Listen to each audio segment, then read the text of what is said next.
removing the motor, you're going to remove the 4 end screws, making sure that your power has been disconnected to avoid any shock or electrical current going through.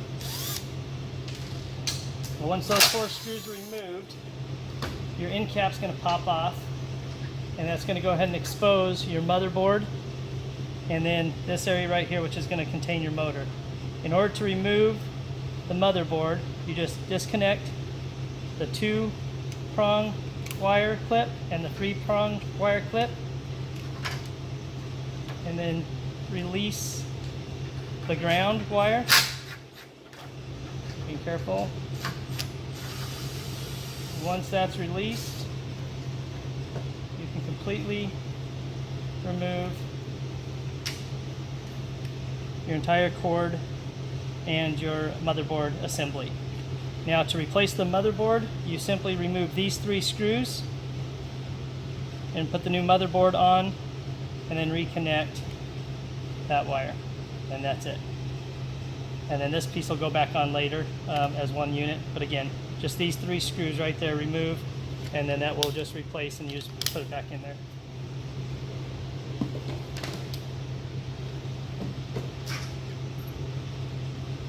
Now to remove the motor, I always put this set screw back in there just that way it doesn't have any way for the piece to adjust. There's going to be 3 screws, 1, 2, 3 that need to be removed. Remove those 3 screws, one in the front, one in the back, and one up on top. And that releases this little plastic piece you may want to remove while your screen's down. I can't access it right now because of the weight bar, but before you release those screws, you may want to consider dropping the screen down just a little bit and removing this plastic piece by accessing the screw from underneath. But if you don't do that, you're okay. You just got to be careful when you pull it out not to break that piece. So then all you're going to do, you're going to start pulling the motor out, and what it's going to do, it's going to drop the other side, so we're going to have to remove that other side later on. This piece comes out as one, and this is that screw where you could remove this.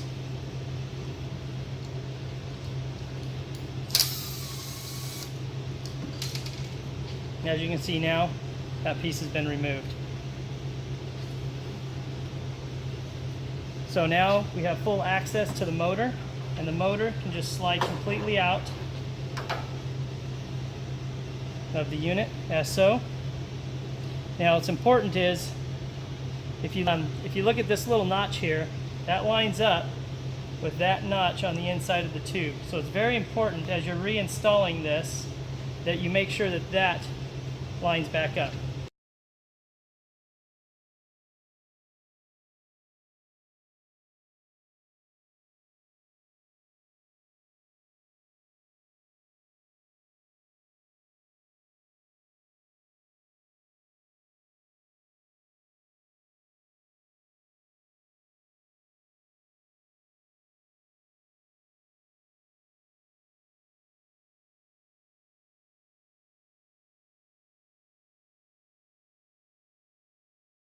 So what you're going to do is you're going to take that tube.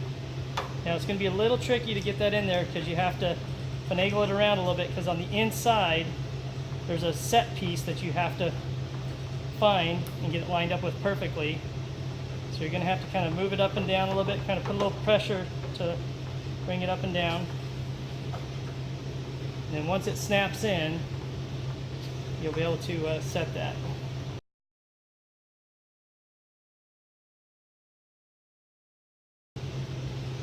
To make it a little easier, I'm going to go ahead and slide the entire roller out a little bit by just grabbing the roller, sliding it out. As you can see, just be careful. And this is going to make it to where I can see it just a little bit better and get a little bit better angle on it.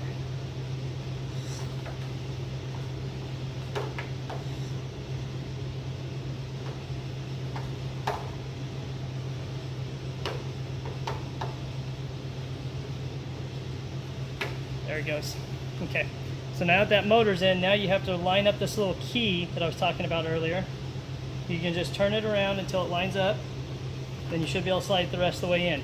So as you can tell now, your set limits are at the top just because of the way it lined up. So now what you're going to have to do is spin this till those set limits are dropped down to the bottom like so. Now that that set limit is dropped at the bottom, now you can go back in. Remember, this has got the screw at the front, back, and top. So you're going to line this up by attaching it to here, back on, and then this, make sure this kind of comes up over between these two screws. As you're installing it back in, just slide it back in, lift it up a little bit, and then slide it back to the position of your screws. Now for now, we're going to leave it like this, and we're actually going to go to the other side. We're going to have to go remove the other side, secure this side, and then reattach on the other side because it's the easiest process. Same process on this side. You're going to remove the 4 screws like we did on the other side.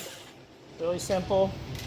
And again, this is going to access the inner guts of the screen. As you can see, it's the exact same setup on the other side. You got that little plastic piece which you could have optionally removed in advance.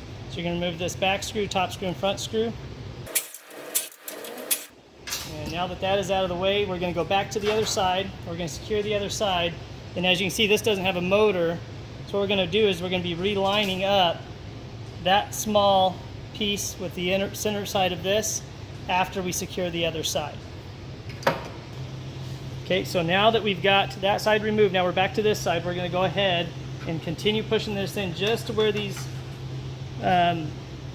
screw lines up with this top bracket. And now we're going to go ahead and reattach this top bracket like so. And don't over tighten it because we want to have a little bit of movement here on this left and this, or this back and this front bracket. Now we're going to secure this bracket here. Go up a little bit higher so I can see that this needs to go up a little bit. There we go. Now I can see this screw lined up here on the back. Now I just slide that in. Again, I'm not going to tighten these up completely yet until I get the whole thing secured. Now I'm going to come here to the front, and as you can see, just line that screw up and just not quite all the way tight. And then now this side's done. Now we're going to go back to the other side one more time. We'll secure that side, and then we should be able to put the motherboard back on and complete the installation of the new motor. Okay, so now what we're going to do is we're going to reach in from under here. We're going to kind of lift up this roller here, making sure we do not pull it our way because we don't want it to drop out of the other side. What we want to do is just basically line that little male end into this female end, lift it up and get it back into place. So the easiest way to do that is just kind of get it set in there and just put your hand in there, line it up a little bit, and push up on it a little bit. And once you start going through that hole, boom, you're done. Now, the best thing to do is I usually do the top screw first because that kind of lines it up. So you have to lift up on it just a hair to get it started. And then I don't tighten it all the way, but again, just enough to get it to where it's up. Now I come back here to the front and back screws and screw those on. Again, I'm not tightening them 100% because I'll come back and do that right after I'm done installing the motor. And again, just kind of pushing that forward, getting that in. Okay, so now we've got everything reinstalled. Now we're going to go back to the other side, hook up the motherboard and the power, and we're complete. All we got to do is put on those end caps and we're done. Okay, now to finalize the installation of the motherboard, all you're going to do is you're going to bring your motherboard back over. And again, the 2-prong hooks up to the 2-prong. 3-prong to the 3-prong on the motherboard. Now you're just going to rehook up your ground wires by removing the ground wire that was hooked up before. Okay, so that's all rehooked up. Now all you can do is just going to slide this back in. Going to reattach your 4 screws here. And when we removed that piece earlier, we took this piece off. It's actually important to take this off because now to line up the manual button to go through here, it's much better to have this piece loose in order to do that. It basically goes up through the bottom here and up inside here, and then the manual button goes right through that little hole. So as you can see, this right here is where we're going to secure this bracket to. This is the manual button that will go through, and these little tabs right here line up behind the end bracket. So what you do, just line that up, put it on like so, and the screen has to be partially down as it is now. And then all you do is just come up from underneath. Okay, and now you just take your final end cap over here, put it back on. Make sure you go back and secure, tighten up all your screws here on both sides, on the top, back, and sides. And then refer to the up limit adjustments, because as you can see now, the adjustment's off because the way we had to put it inside. So now you're gonna have to readjust your up and your back and down limits.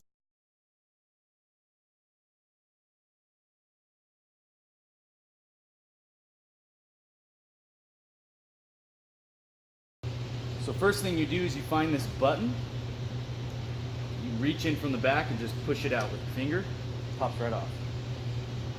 Then, if you look in from this side right here, you will see 2 hexagonal set screws, and those are the limit screws. To adjust the up position, so right here you see how it's dangling down. This is the up position. This is as far as it's going to go unless I adjust the set limit. So if you want to adjust the top limit and make it shorter, you have to adjust the set screw inside this hole to the plus position. The up limit is closer to the front of the screen. The limit for the lower position is the one closer to the back of the screen. As in the good thing about all the whenever you're using it to the plus, the screen will automatically slowly creep up.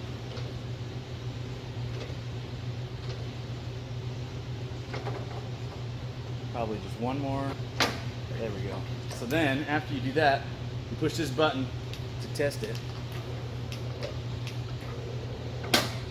That sounds good. That's a good sound. Perfectly flush and exactly where we want to be.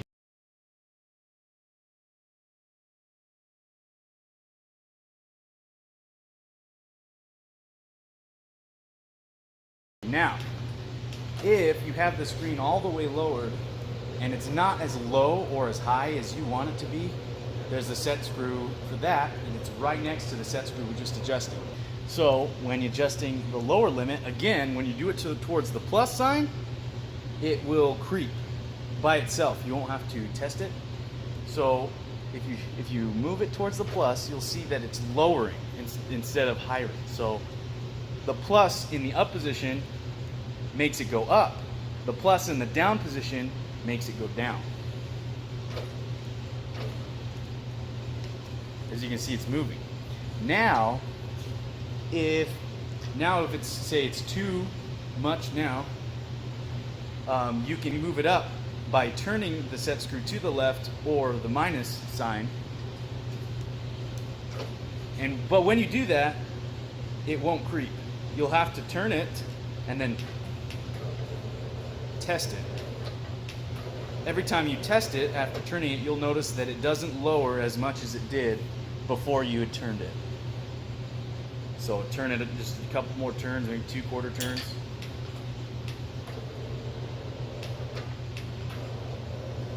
And it doesn't go down as much as it was before I had turned it. And that's how you adjust the limits.